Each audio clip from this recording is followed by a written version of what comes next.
Hello everyone, it's Arina, and today I'm going to be reading a book called Extra Yarn. I really like this book because when I read this book, I found out that you can knit sweaters for animals like bears and like raccoons and stuff. So anyways, let's start this book. Extra Yarn.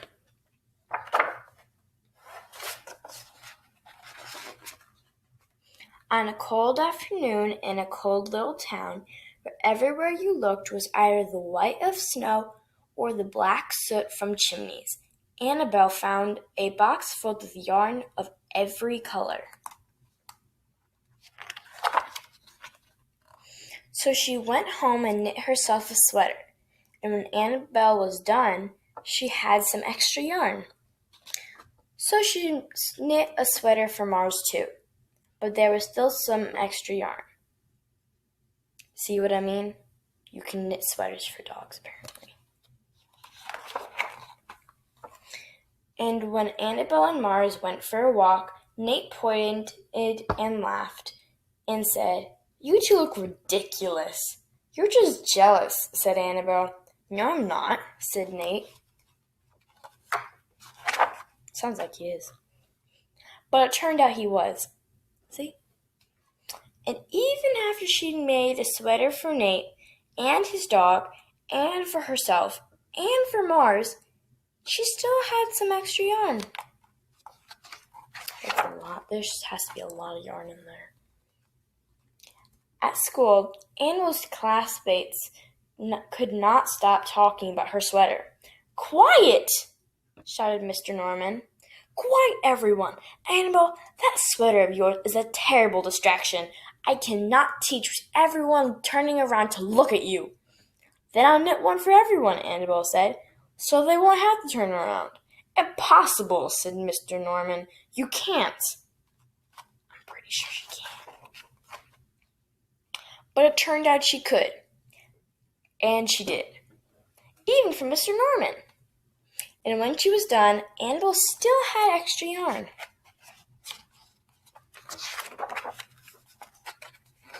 So she knit sweaters for her mom and dad, and for Mr. Pendleton and Mrs. Pendleton, and for Dr. Palmer, and for little Louis.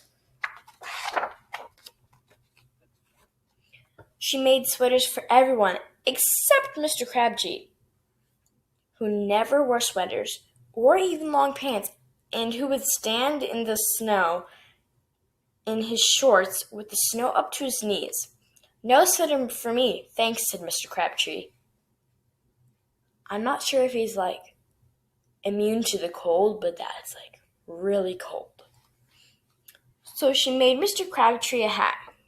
And even then, Annabelle still had extra yarn. That's a lot of yarn she has in there. She made sweaters for all the dogs and all the cats and for other animals too. Soon Annabelle would run out of yarn. But it turned out she didn't.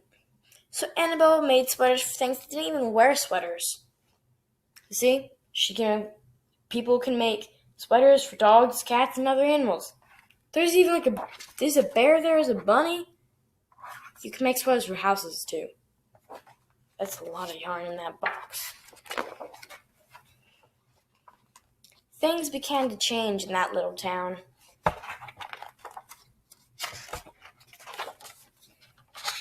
News spread of this remarkable girl who never ran out of yarn, and people came to visit from around the world to see all the sweaters and to shake Annabelle's hand. One day, an archduke, who was very fond of clothes, sailed across the sea and demanded to see Annabelle. I wouldn't be surprised if he came from a rich family. Because, first of all, look at his clothes. He looks like he's from a rich family. And then he has his own boat. That's making me think he's rich.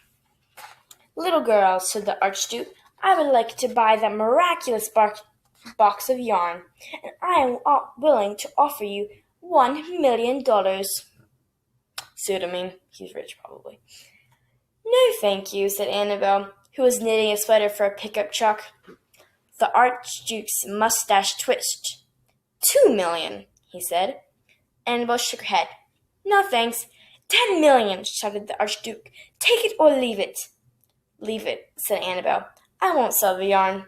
And she didn't. So that night, the Archduke hired 3 robbers to break into Annabel's house, and they stole the box and took it to the Archduke, who set off across the snow and sailed over the sea. He's sneaky. He doesn't deserve it. Back to his castle. The Archduke put on his favorite song and sat in his best chair. Then he took out the box and he lifted its lid and he looked inside. Do you think there's going to be anything in there? Or it's just going to be nothing? There's possibilities. So many possibilities. So little answers. His mustache quivered. It shivered. It trembled. The Archduke hurled the box out the window and shouted, Little girl, I curse you with my family's curse. You will never be happy again.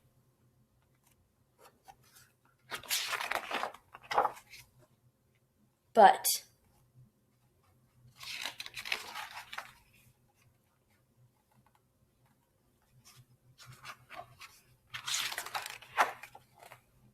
it turned out she was. The end. Thank you for listening to this book. Have a great day.